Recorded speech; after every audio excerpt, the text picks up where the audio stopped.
Hello. I am going to just wait until it tells me, as usual, that I am live on here. Hi. Hey, Fiona. Cool. Good. It's working. It's always a bit of a gamble, isn't it? Instagram. So I'm on here today. I probably will do some packing as well while I'm here, because that's not primarily while I'm here, but I will, but just because otherwise I don't know what to do with my hands, and I never have anywhere to look. And I like to pack because I don't want to look at myself on the camera. So thank you for joining me today, and I will post this on the feed as well, but let me just crack on because I don't want to talk too long because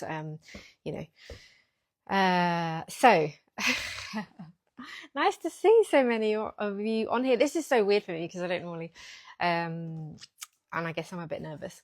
So let me just say it. So yeah, and it's nothing to do with knitting. So if you're on here for a knitting announcement, I'm really sorry, you'll be really disappointed. But I mean, it's going to be a little bit to do with knitting eventually. But yeah. So I have decided, and I decided this quite a long time ago, but I haven't been able to announce it because I had to have some stuff sort of line up for it. But I have decided that in December 2025, I'm going to solo row across the Atlantic Ocean. So it's going to be, and I'm really, really excited about it. And it's a really big deal. It's obviously a really big deal for me, and my family, but mainly for me. So yeah, I'm going to solo row unsupported across the big Atlantic Ocean, starting on the 12th of December 2025. And so I just wanted to announce it on here because I would love for you guys to sort of be behind me on this. There's a whole bunch of stuff, and it's sort of gearing up now to the point where I can start making videos and share some content on social. I have got my own. I've made a little separate social Instagram account. Yay! Thank you. On Instagram, and it'll be on Facebook as well, and I don't know, maybe YouTube or something, but there's going to be a separate account so that I'm not like completely flooding people that just aren't interested on the Tribe Yarns side with rowing content. But it'd be so good if you followed me on that side as well, because I'm going to post all that stuff there, and there'll just be stories and more updates on what's going on. And so that's also one of the reasons why I've been so disappointed about the knee. It's sort of come at a really bad time because I was just starting to gear up and start training and all of that stuff, and now it's a little minor setback. It'll be fine. I'm not rowing until December 2025, and I'll be out there for my 50th birthday, which is great. So I'm excited for that. And I'd love to answer any questions that any of you guys have about this. There's a lot of stuff. I'll answer more questions on that on the other social media. I've called it, by the way, I'm calling it Just One More Row, because just one more row, you guys will get it. Anyone that's watching this that's not a knitter, it's like when you just want to knit one more row, and also I'm rowing. So yeah. Why December? Because December is outside of hurricane season, and that's really important. So if I just briefly tell you just why and how this came about. How did it come about? Right, so when Indy was 7, which was back in 2010, maybe it was in 2011. I think he'd just turned 8 actually. So back in 2010, we sold our house in Canada. We were living in the Canadian Rockies. We moved onto a boat full time, which we bought. So we sold the house, bought a boat, and we were sailing around the world, Darren and Indy and I, and he was 7. And just after he turned 8, we crossed the Atlantic Ocean from, like, after we'd done the whole of Europe, we crossed from the Canaries to Tobago on a little boat. And it was great. And it only took, I mean, people do it really, really quickly, but on our boat, we took it slowly, and it took us 22 days. And it was amazing. And it was like some of the best 22 days of my whole life. And for all of us, we loved it. So, I mean, you guys know I love oceans. I love being in the sea. I just love everything about the ocean. I love sailing.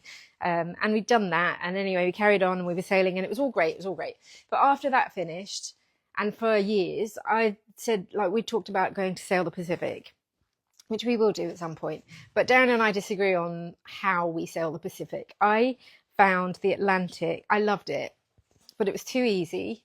I mean, it was hard. They were hard things, there were challenges, but it was too easy, basically. And Darren really enjoyed how leisurely, comfortable. It was comfortable. I didn't expect to be so comfortable.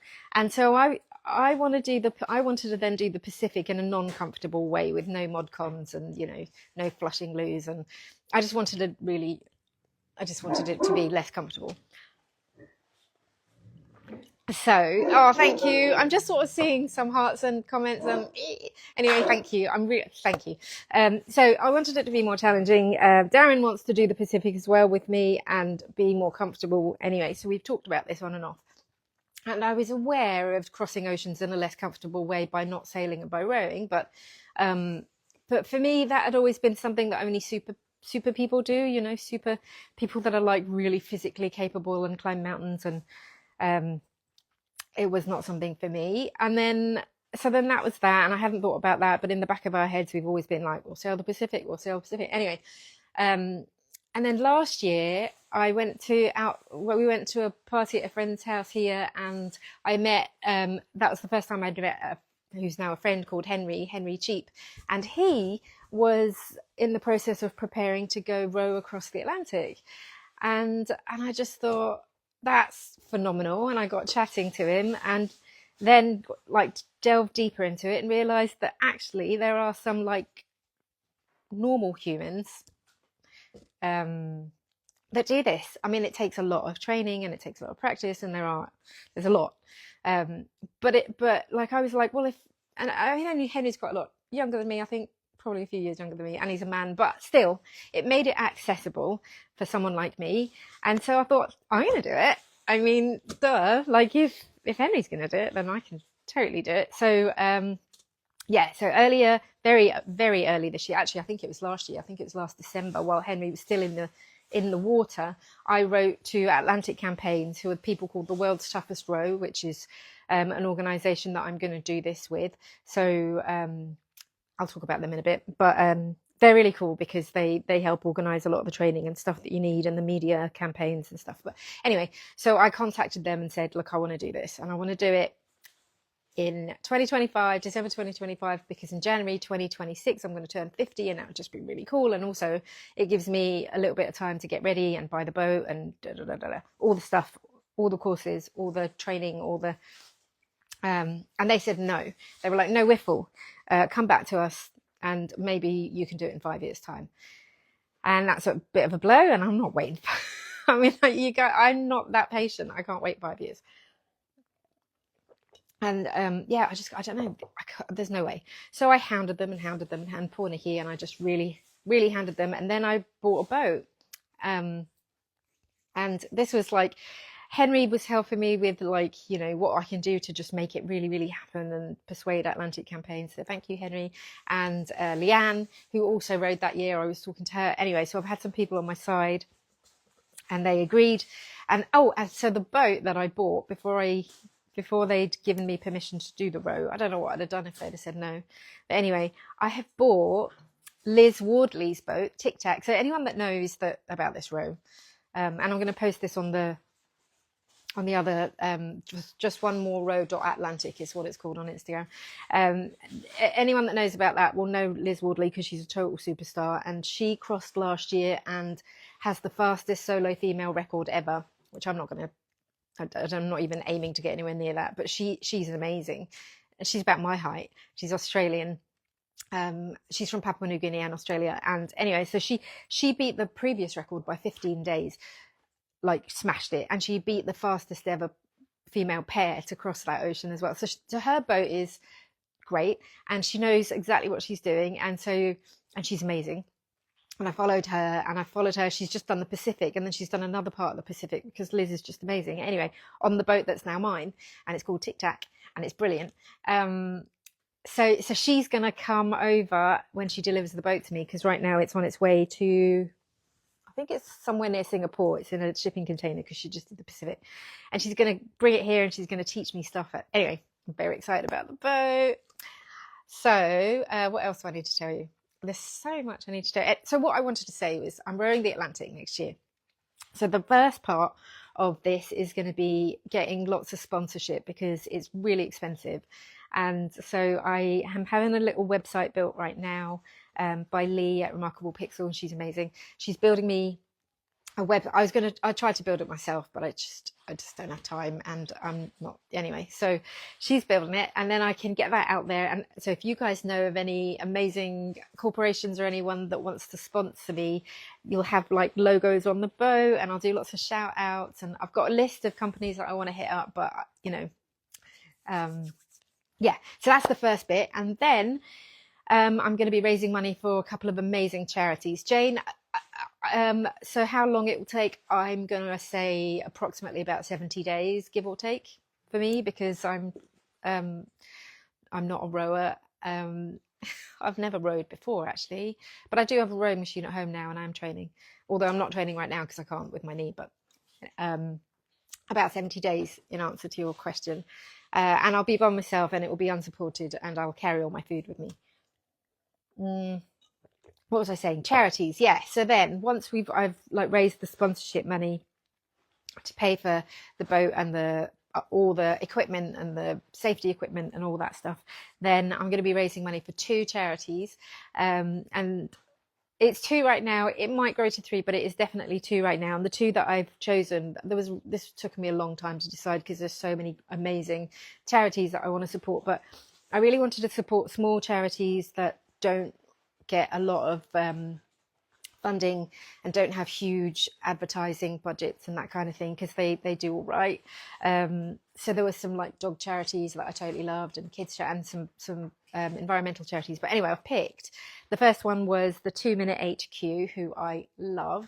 So 2 Minute HQ, they're on Instagram. They're very good on social, but they are really tiny, and they are an environmental charity who encourage 2-minute small accessible actions to help reduce plastic pollution. So they do 2-minute beach cleanups, and they raise money for these amazing beach cleanup kits and in town kits, so that people can get involved and pick up the crap. And I love it because it's something that you can do as a community and that kids can do, and it's just a really accessible way to clean up the planet, instead of like, I love those big charities that have the giant boats that go out there and clean up the ocean plastic and stuff, but honestly I don't think that anything that I raise is going to really make a massive difference there, but it will to 2 Minute HQ. So charity number 1. And charity number 2 is Support Chas, CHAS, and they are children's Chas stands for Children's Hospices across Scotland. And so I can't talk about that too much because it's terrible. I can't talk about that charity too much here, but I will try to later.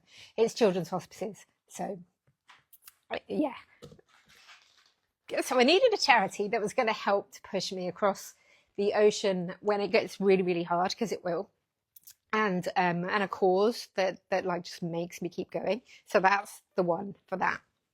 And it's amazing. It's a charity that I hope that no one ever needs, but just in case. So, God, so this is terrible. Do you want to come and talk for a second? I'm a bit, yeah, it just gets me. So, what else do I need to tell you? I think that's about it for now. So I'm going to put a link to the other social media page, and I've got a logo. I love my logo. It's great. I designed it, and then Lee tidied it up and made it look amazing. So, yeah. So, and in terms of the family, like, so they're totally behind me. Obviously, they always are. I do bonkers things. And the reactions have been really across the board. So from people like and friends that are just thrilled and excited, to people that are horrified. Like my youngest brother is horrified. He doesn't want me to do it at all. I think my parents just think that it's a normal bonkers thing for me to do. I do stuff like this. I just believe in living, living. um, and then like Marianne Isaiah, who I told her, I think this year when I saw her in Cologne, and she just said that she's not going to speak to me anymore because she just doesn't want me to do it. So we've had like a range of reactions, and it's going to be amazing. I'm super, super, super excited. I wish I could start tomorrow. Obviously not, because I'm not in a fit state. But my goal is to get across without too many injuries and to really just enjoy it and raise lots of money. So yeah, I'm going to be knitting. Yeah. So where you guys come in, well, there's a few things. If you could help with sponsorship, that'd be amazing. I'm going to do a thing called the 250 Club. I'll talk about that on the other thing, and lots of shout outs, and I'll be doing some other ways to raise money. So I want to do some yarn auctions, and I'll put together like big bundles of amazing yarn and notions, and then maybe not an auction, we'll do raffles. So I've been reading about the legalities of raffles. I think we can do it, it's fine. So we'll do some raffles to raise money for sponsorship. And then what else am I doing? Oh, and then during the thing, we'll do a knit along for everyone, all of us that's following, everyone. And I'm going to be knitting on the boat because it's a really good way to stop your hands from cramping up, and because you're holding oars all the time. So knitting will be a really good thing. And I'll probably want to do it just before bed and stuff. So, but I want to do like a big knit along for all of us. And I don't know what it is yet, and I haven't come up with any proper ideas for it. So if you have any ideas, and if you have any ideas for any other big fundraising things, it's going to be amazing. But I'm going to post videos every day while I'm out there on the sea, because you can now. So when we sailed, that was not an option. We didn't have, Starlink, but we do now. So I'll be able to upload a little video every day and take you with me, which is amazing. And then, talk about the knitting as well, and we'll talk about everything. I can answer questions. Shall I show you what the boat looks like? I just want to, I'll put it on the other thing, but just so you can envisage it. There's Miriam solo rowing on a little boat there. And sorry, I've got another camera behind me that's sort of recording. Oh, I can cut into that because I'm going to edit that, because I want to put this on YouTube, maybe, I don't know. This is Liz in Tic Tac, so that's my actual boat. There she is, and yeah, it's like 7 meters long. There's lots of questions. Yeah, I know Darren's like to talk about sleeping and stuff. I'll do that. I'll do another video. I really should go because it's taken. So yeah, I really hope that you can get behind me on this, and I'll post the little link to my other social media account. And then when I do like random stuff, like this morning, I was up really early doing a workout while the sun was coming up, because I'm building up my upper body right now because I can't do my legs at the minute because of the knee. But like little things like that, and then more progress stuff with the boat when it comes. Next week, I'm going to go do a course down with Sea Sports Southwest down in Devon. I'm doing some extra stuff on navigation and ocean rowing. So I had to get this out here before I start doing all of that, because I want to, take you along with me and stuff. So, yeah, thank you. I've been a bit weirdly nervous about telling you. I don't know why. I guess I just didn't know how to say it and whether you'd even be interested. So it's great. Yulia's not a big fan, or maybe she's a little bit scared. But yeah, so Yulia's a little bit scared. Darren's fine. I asked Darren if he wanted to go with me at one point, knowing that he didn't want to go with me, and he was like no. But he also did say if I want him there, he would come. But I really want to do this on my own. I want to spend that long by myself and see what happens. And I want to be able to record it and share it with you guys. So I have an old pattern for a knitted swimming costume. Oh, amazing. Oh, thanks, Debbie. I don't think I'll be wearing knitted swimwear out there. I'll need a bit more sun protection. I will have to get into the water lots to clean the boat, but yeah, maybe it'll be knitted bikini. Maybe by then I'll be so super fit that I'll be like knitting bikinis and stuff, but probably not. Knit a sail. Maybe I should just knit a sail. So I should, get off here. Please post any questions you have. I'm like super happy to answer them. It's been so long that I feel like I've had to be quiet about it, so I'm really, really happy to talk about it. um yeah, it will be fun. And that is a very long retreat. Yes, it's yeah, I'm just really excited. So yeah, I'll post some stuff on the other thing now that the cat's out of the bag. I feel like I can actually post some stuff. So I know, yeah, I don't know what anyone was expecting. I'm not pregnant. I'm just rowing the Atlantic. So yeah, thank you for joining, and I'll speak to you soon.